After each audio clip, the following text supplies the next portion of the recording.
This week's topic is acceleration. When I think of the word acceleration, the first thing that pops into my mind is actually the Fast and the Furious. Think of Vin Diesel, driving those sports cars, going really fast, doing all those tricks that mostly are physically impossible. But it's fun, right? We know that he is speeding up, going fast, acceleration. But actually, the technical definition for acceleration in terms of physics includes a couple other factors. So yes, in the physical sense, acceleration is when you increase your velocity, right? That's what we most commonly think of it as. However, it also means a decrease in velocity. So I just slowed down to a stop at a stop sign. That deceleration, we think of it as deceleration, is actually technically a form of acceleration in physics. Additionally, there is one major component of acceleration in physics that we generally don't think of. So yes, acceleration is a change in velocity. That is one of the most important parts of the physical definition. However, acceleration is also when you change directions. So I'm at a stoplight right now, and I'm about to turn left. And so not only am I going to speed up, I'm going to increase in velocity from my stopped position, but I'm also going to turn. That is acceleration. So even if I'm going a constant velocity, so right now I'm going about 40 miles per hour, I'm actually on a curved road. So constant velocity with a change in direction is still acceleration. All right, let's go back and look at how we can define acceleration mathematically and figure out problem solving using acceleration. We discussed how acceleration,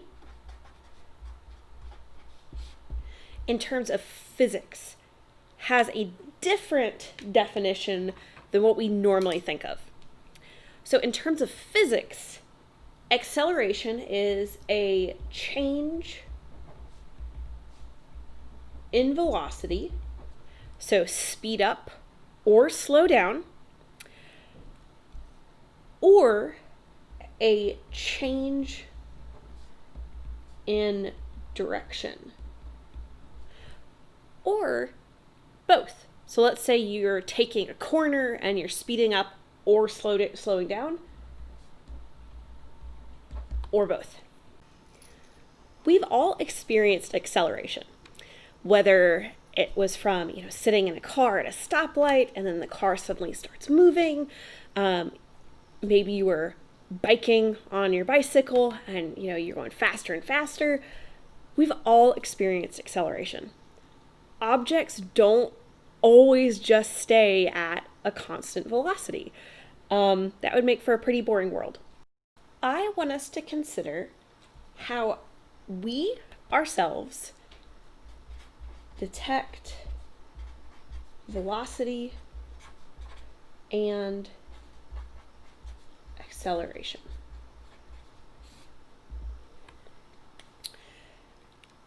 So think about this. Can your body really feel velocity? Think about it. If you're on an airplane traveling, let's say like 500 miles per hour, do you feel like you're traveling at 500 miles per hour? Does your body physically feel like that? What about if you're in a car traveling 50 miles an hour? Do you feel the 50 miles per hour? Do you feel that 50 miles per hour feels different than a velocity of, say, 35 miles per hour? Think about that for a second. Now think about acceleration. So think about suddenly speeding up in a car or slowing down, like slamming on the brakes. What do you actually feel? Our bodies are actually really good at detecting acceleration. So our bodies are really good at detecting a change in velocity, a change in speed, or change in direction, right? When we round a corner really fast in a car, whew, we feel that, right? We don't actually feel velocity though, and that's pretty interesting. This goes back to our discussion on frames of reference, right?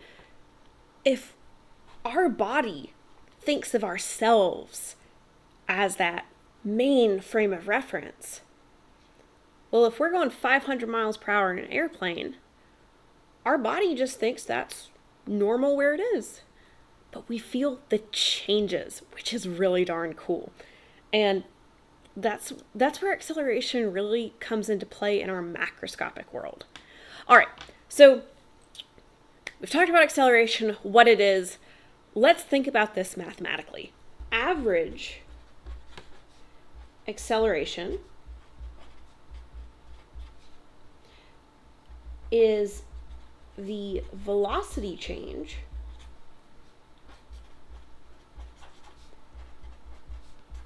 over time.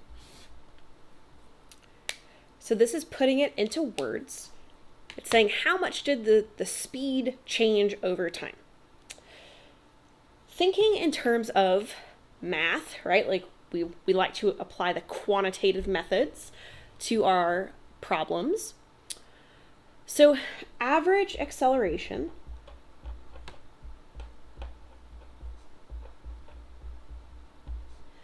is equal to change in velocity over change in time.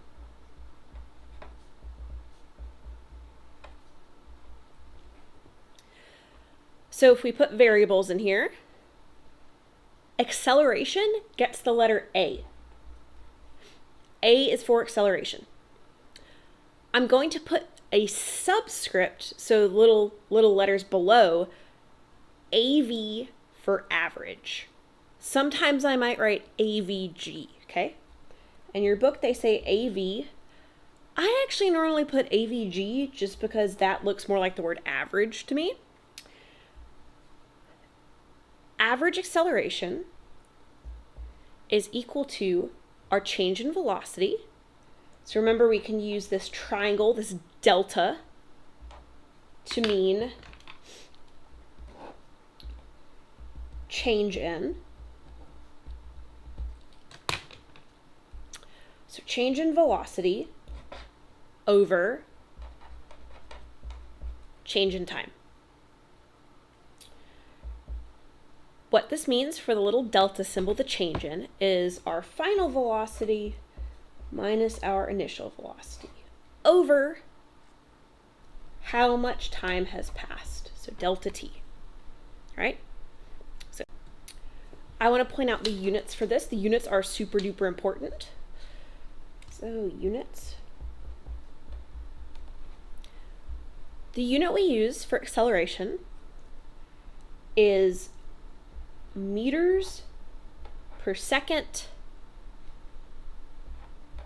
per second. I'm going to write this a couple different ways that you might see it. So this is meters per second per second. Most of the time we write this as meters per second squared. This is what you most commonly see. And this is what I will be using. I'm going to write out how I'm saying this. So it's meters per second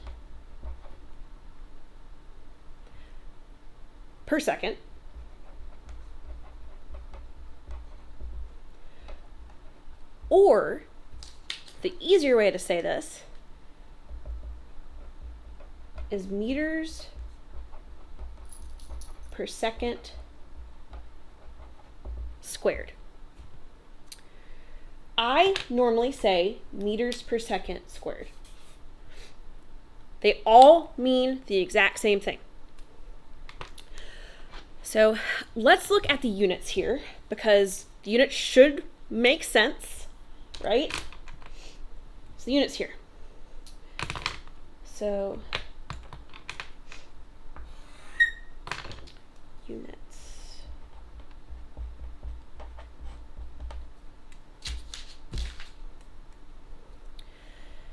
So we have for acceleration, average acceleration. So we have delta V, velocity, over delta T. I know that the unit for velocity is meters per second, and that the unit for time is seconds. So literally all we're doing is just squishing these units together to create meters per second squared.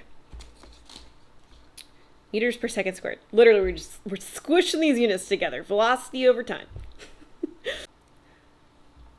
Now let's look at some typical accelerations of objects around us.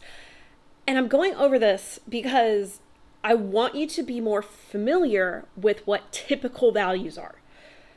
You don't need to write this down, just listen. Don't need to write this down. We're going over this because, y'all, let's say you calculate how fast a bicyclist is accelerating down a hill, and you tell me that they're going 5 million meters per second squared, there's probably something wrong there. And I want you to have that intuitive sense of what makes sense. So let's look at typical accelerations. A bullet from a rifle, 4.4 times 10 to the 5 meters per second squared. Y'all, this is not velocity.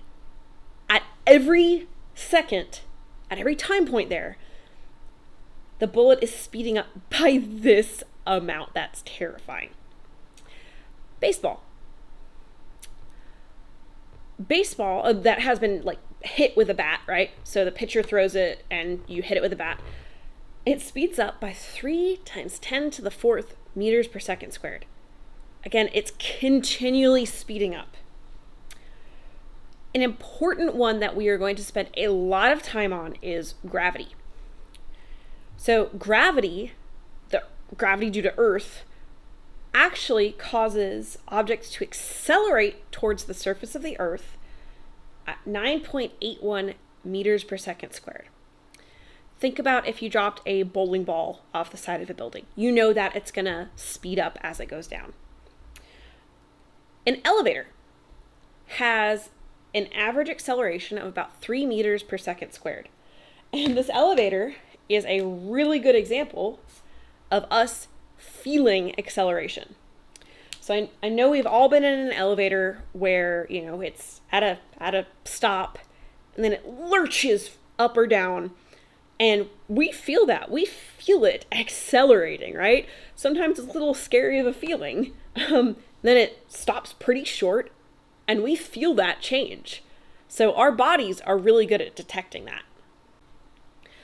A part of the theory of acceleration, and by theory I mean like the scientific method behind it, I want to talk about acceleration being a vector. So acceleration is a vector. So there should be 2 words going off in your head right now for what a vector is. 2 words.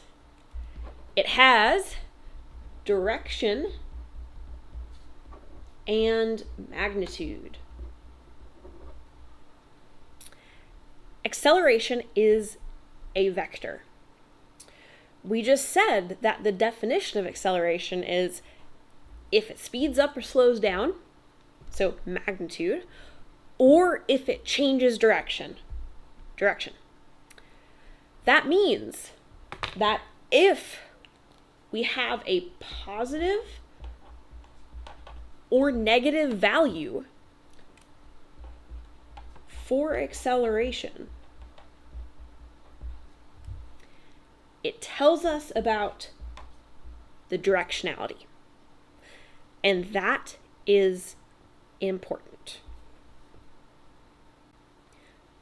It's important because when we are analyzing an object, so let's say that we are riding a bicycle, and y'all, I'm not good at drawing, so just like pretend it's a bicycle. Let's say you are riding your bicycle to the right. So you have a certain velocity, maybe you're speeding up at some point, maybe you have some acceleration in the same direction. But let's say you have to stop short. Maybe you're about to run into a squirrel or a cat, so you brake really hard.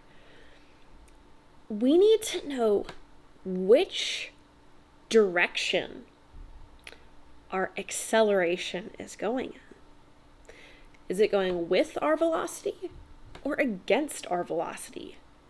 And that's where this directionality comes into play, and the positive or negative sign.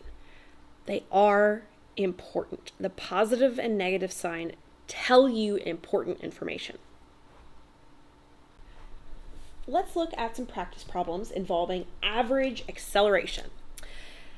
And in the top left, I have a window of some practice problems from the textbook, so that y'all, come on, no one wants to take time to write down all these words. So let's work through these. So these are on average acceleration.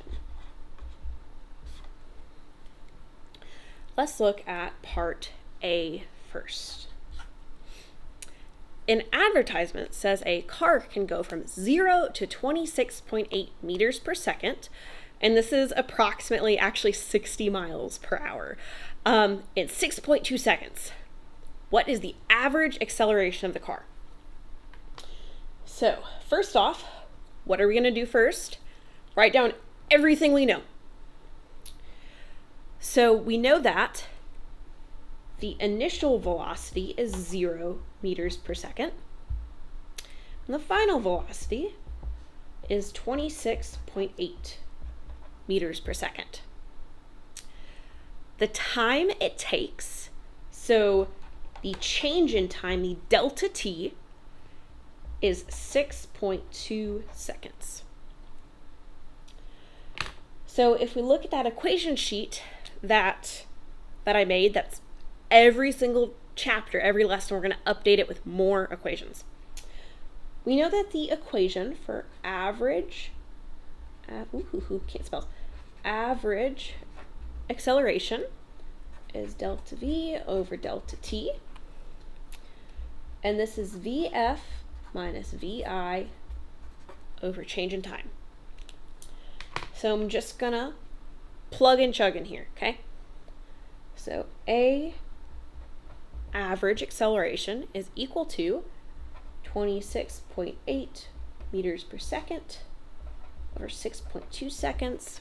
And when I plug that into my calculator, so I have 26.8 divided by 6.2. So I get this long number. But y'all remember about sig figs? I don't really care about sig figs. And helpful hint, if the problem gives you a number with a certain number of digits, go with that. So I'm going to round this to 4.32 meters per second squared. So that car, every second, is speeding up by 4.32 meters per second. That's a lot. Okay, let's look at question B. A drag racer deploys a parachute and slows down from 130 meters per second to 45 meters per second in 3 seconds. That's a lot of force that person is feeling right there. Okay, so B. Oop, can't see that. B. So first off, you need to recognize that the word acceleration here is really referring to a deceleration. Again, remember, acceleration refers to both speeding up or slowing down. So it's accelerating in the opposite direction, right? So if this is my car, beautiful speed car, drag racer, and my velocity is going in this direction, right? I'm going at 130 meters per second, and I deploy a parachute. So this is my parachute. So that parachute is gonna yank the car the other way. So that means that our acceleration is actually in this direction. I know this sounds weird because we're used to acceleration meaning only speeding up, but this is the physics definition. So it's actually accelerating in the opposite direction. So it's decelerating. So what is the acceleration of the racer? Some bells should be going off in your head right now that, velocity is directional. So if that is 130 meters per second, that's a positive.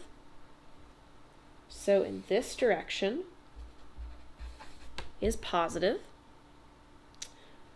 So if we're going in the other direction, it should be a negative value. Let's work through that. First off, write down everything that you know. So, what we know is that, y'all can't see that, there we go. So for B, our initial velocity is 130 meters per second. Our final velocity is 45 meters per second. The time it took to slow down is delta t, or 3.0 seconds. Let's plug in to our average acceleration. So VF minus VI over delta t. So I get that the average acceleration change is 45 minus 130 over 3. Y'all notice this. 45 minus 130. 45 minus 130 is a negative number, negative 85. Divided by 3. So this is approximately negative 28.3 meters per second squared. Think back to our drawing. So negative 28.3. That makes sense. Our acceleration is in the left direction, the opposite direction. So our math matches how we set up that problem. So that's another thing we're gonna see throughout this class, is that depending upon how we set up our problem, we can get certain directionalities from it. We need to talk about acceleration a little bit more in terms of the theory. So how it happens, when it happens. think about if you're driving to the store. Maybe you're driving, maybe you're in the passenger seat. We get the picture. You're in the car. So,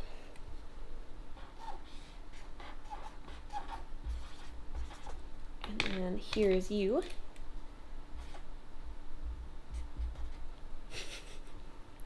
So you are driving to the store.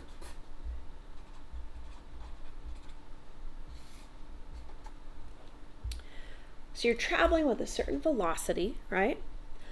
And sometimes you might have to accelerate, whether you're changing lanes, so changing direction, right? Or if you have to maybe speed up from a stoplight or a stop sign or slow down. Consider this though. Do you normally accelerate the entire time you're going to the store? So imagine you're at a stoplight and it turns green. Put your foot on the gas pedal, you accelerate. Do you just keep your foot mashed down the entire time on the gas pedal, like fully mashed down? Like do you literally accelerate every second until you get to the grocery store? No. Well, I mean, I'm hoping you're not, because otherwise you're probably breaking speed limits and endangering yourself and others. No. Sometimes we speed up and then we keep a constant velocity. And then maybe we slow down a little and we speed up a little. But maybe you maintain roughly, a 40 mile per hour velocity towards the store, roughly. This is where the ideas of instantaneous and constant acceleration come in. So I'm going to write the statement. Acceleration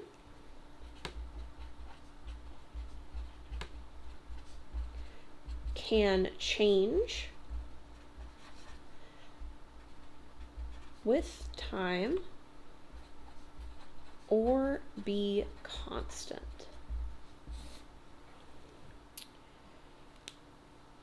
So again, change with time.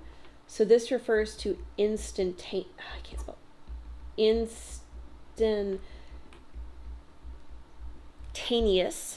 acceleration or constant acceleration. So y'all, we, for the most part, are going to focus on constant acceleration. That's because a lot of the math dealing with instantaneous acceleration deals with like looking at calculus.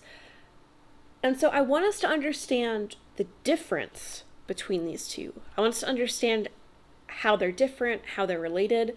But in terms of calculations, we're gonna assume most of the time we're working with a constant acceleration, okay? So that way we can use algebra instead of calculus to calculate this stuff. If you want to talk about this in more depth of how you use the calculus, email me, reach out, we can chat. So to recap, an instantaneous acceleration is analogous to when you're at the stoplight and it turns green and you just put your foot on the gas for just a second, just to speed up, and then you go a constant velocity. That is more of an instantaneous. So it's not continued, over time. A constant acceleration though, this is acceleration that literally is the same at every time point. Again, we're mainly going to be focusing with constant. Remember in the past couple weeks how we have really been looking at position time graphs. And mainly we've been doing this to study the velocity of a system. We are also going to look at acceleration through a graph. But instead of being position time graphs, think of velocity. Velocity is change in position over change in time. So acceleration is going to be a plot of velocity versus time.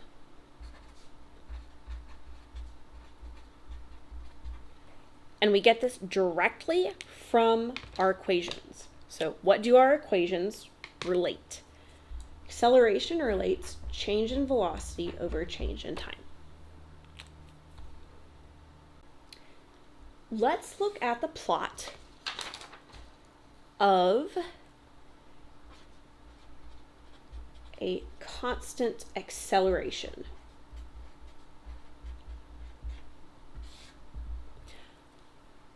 Again, we are largely going to be looking at constant acceleration because, again, the instantaneous stuff deals more with calculus, so it's little time points. Okay, so acceleration. Velocity, time plots. Let's draw that plot.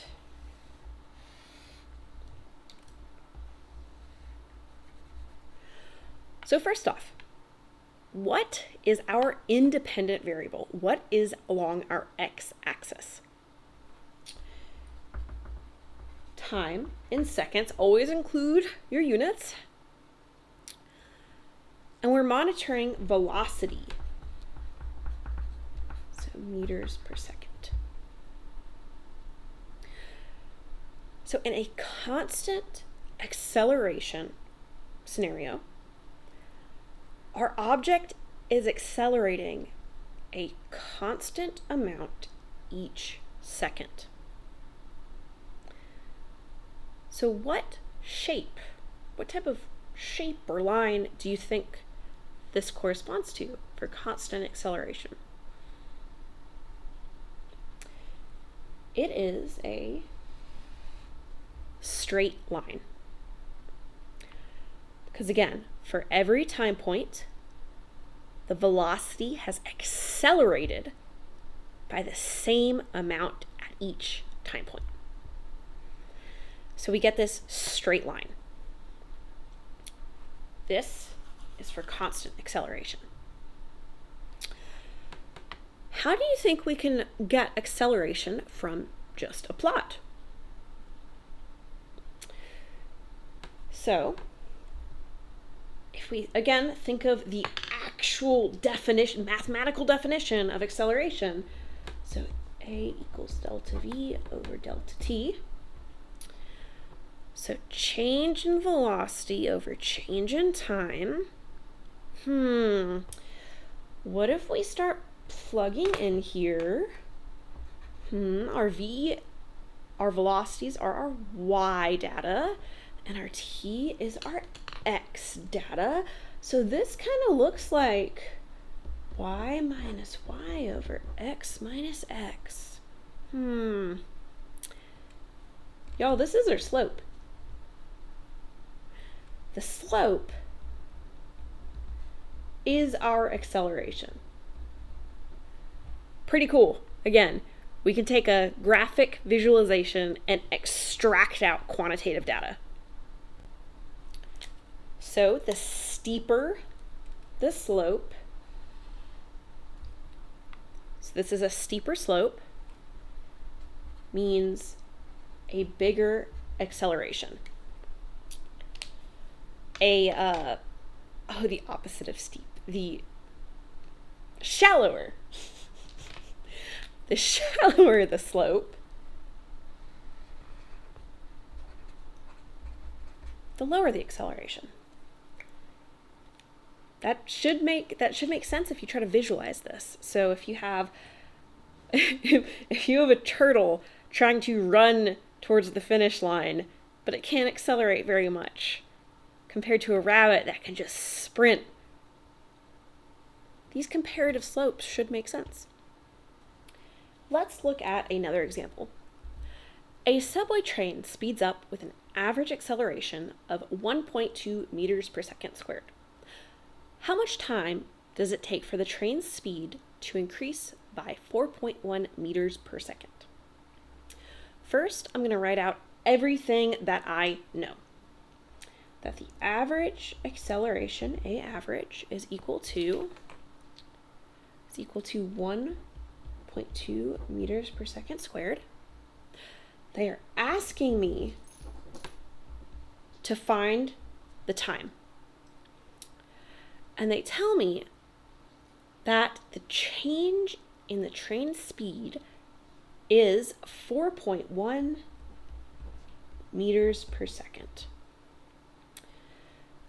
So if you're not quite sure exactly where this 4.1 would fit in, because the wording is not just a nice cut and dry, it is this variable.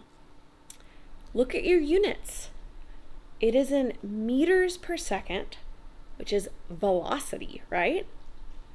So that means that this value is your delta V. We are going to use the equation A average equals delta V over delta T. And y'all, again, if you're not totally sure which equation to use, look at what your known values are. Go to the equation sheet and see what matches. So I'm going to plug this stuff in. Actually, I'm going to rearrange this equation first. We are solving for delta T. So move delta T over A average over. So delta T equals delta V over A average. Delta T equals 4.1 meters per second over 1.2 meters per second squared. What we notice is that the meters cancel out. One of our seconds cancels out and ends up flipping into the numerator.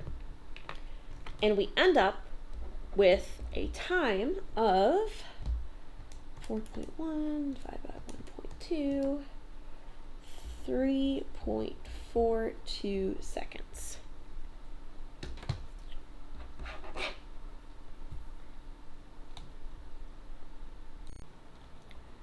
I want to go back over one more time how acceleration and directionality are important. Do you remember how we can think of an object's motion and position as being along a number line?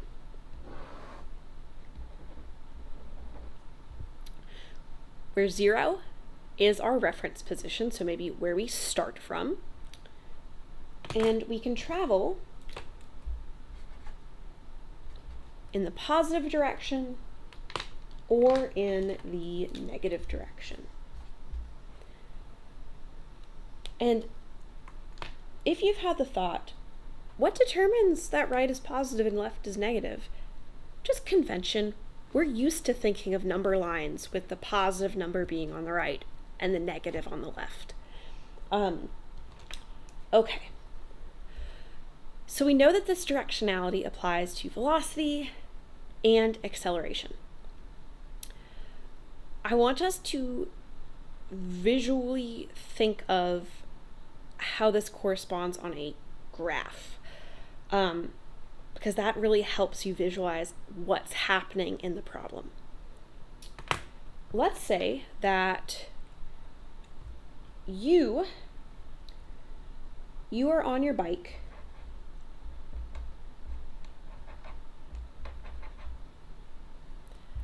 over here,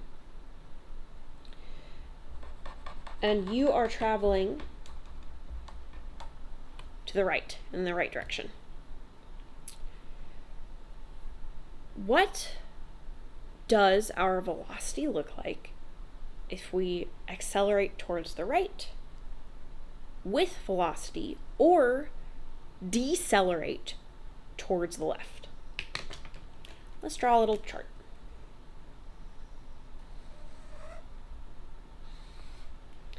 So this is velocity in meters per second. That's my y-axis. This is time in seconds. Time is positive, right? We normally don't think of negative time. So if in this position right here, A, I'm going to call this position A. You're on your bicycle, and your velocity is some positive value. I'm just going to say you're here. You're at a positive velocity because you're to the right of the reference point, right? So let's say you start to speed up with, like, in the direction to the right. So your velocity is going to increase, right? You're accelerating in with the flow, right? You're speeding up, going to where you're going. But if you decelerate, if your acceleration is in the opposite direction and is slowing you down, that's what you look like. So let me label this a little better. So accelerate plus, accelerate minus. What about if you started, instead of over here, what if you started over here on your beautiful bike? So you're going in this direction, so your velocity is negative. So this is point B. That means point B starts down here because this is the 0 point of time and velocity. So you're negative, right? So if you continue to speed up in that leftward direction, you're going this way, right? You're speeding up, just in the opposite direction. If you decelerate, though, that's what you look like. What I want you to take away from, so this would be positive, in the positive direction, right? This would be in the negative direction. What I want you to take away from this example is that a plot like this gives us a lot of information. It tells us which direction we started from, which direction we're going to, and which direction we were accelerating. So were we going with the flow or against the flow? That's what these plots show us.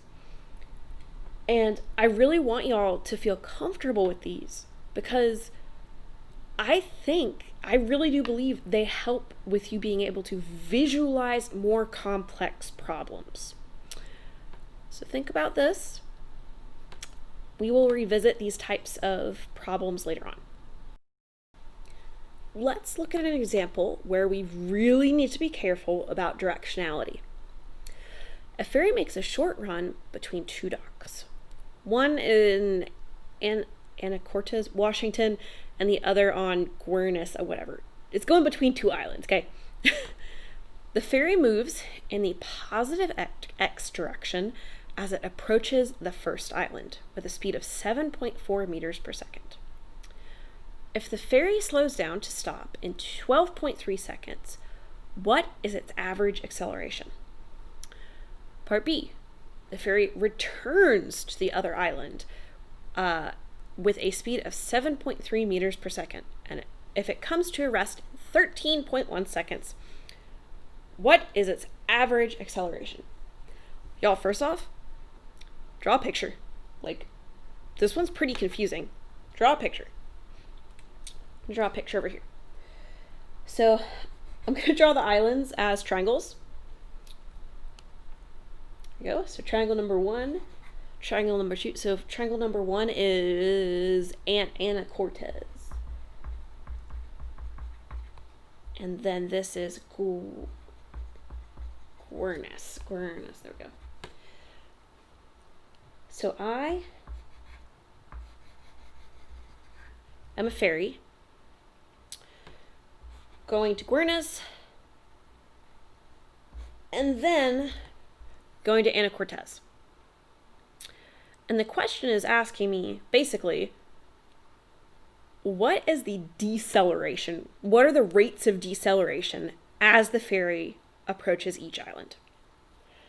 Let's look at A.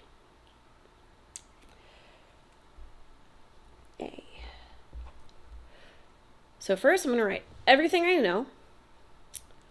So if the ferry slows to a stop in 12.3 seconds, so that means our delta t is 12.3 seconds.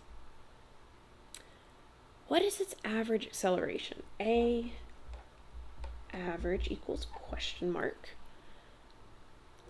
And we're told that it approaches Guernes Island with a speed of 7.4 meters per second.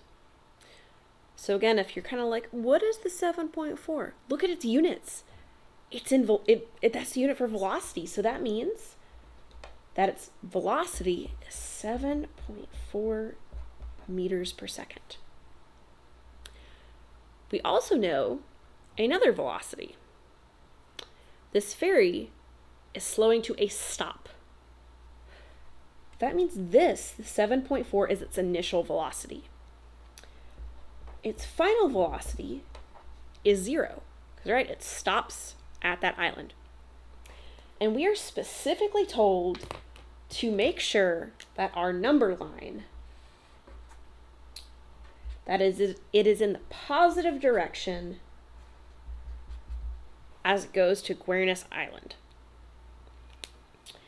So let's solve for the average acceleration. And I want you to think about this question first. If it's slowing down, what sign do you think its acceleration will have? Let's look. So we know that, I'm gonna run out of room. A average equals delta V for delta T.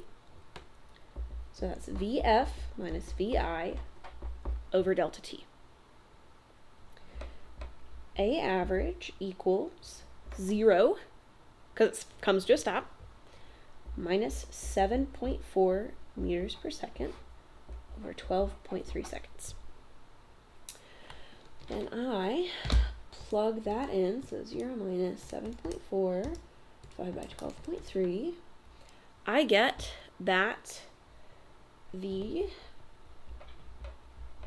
average acceleration, or you can think of it as a deceleration, is negative 0.6, is that an 8 or a 0?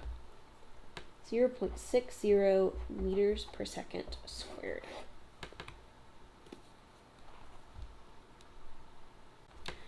Let's move to part B. So in part B,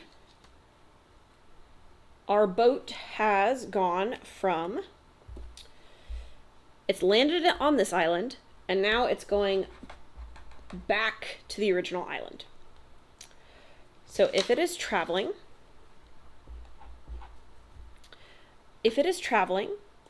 against the original direction, so if going towards the right was positive, and now it's going towards the left, it's negative. So write down everything we know. It returns to that island with a speed of 7.3.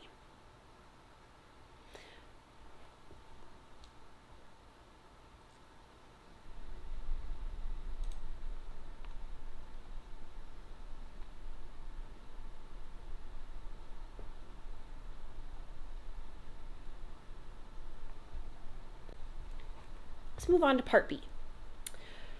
So in part B, our boat has gone to the first island in the positive direction and is now going the opposite way towards the other island. So in this case, its speed is going to be in the negative direction. So let's look at all the information we are given. So there we go. So we know that, come on. let's look at part B now. So we started with this ferry, this box, and it went towards the right, so in the positive direction. Now it's going to the island on the left side, so its velocity is going to be in the negative direction. So let's write down everything that we know. Ferry returns to this dock on the left with a speed, so initial speed, of 7.3 meters per second. But y'all, just because it gives you a positive number doesn't mean that it necessarily is a positive number. Again, think about it. It's going towards the left. It's going towards the left at 7.3 meters per second. So that means it's a negative 7.3 meters per second. It comes to rest in 13.1 seconds. What is the average acceleration? So again, we know that the final velocity is 0. It's coming to dock at the island. So A average equals VF minus VI over delta T equals 0 minus a negative 7.3 over 13.1. When we plug that into our calculator, so we have a negative 7.3 divided by 13.1. I get that the average acceleration is approximately 0.56 meters per second squared. Because this is a positive number, it means the acceleration is working towards the right. So if the ship is going this way and the acceleration is going that way, it's decelerating. In both cases, the acceleration value direction tells you that it's decelerating. All right, so that's it for the first part on acceleration.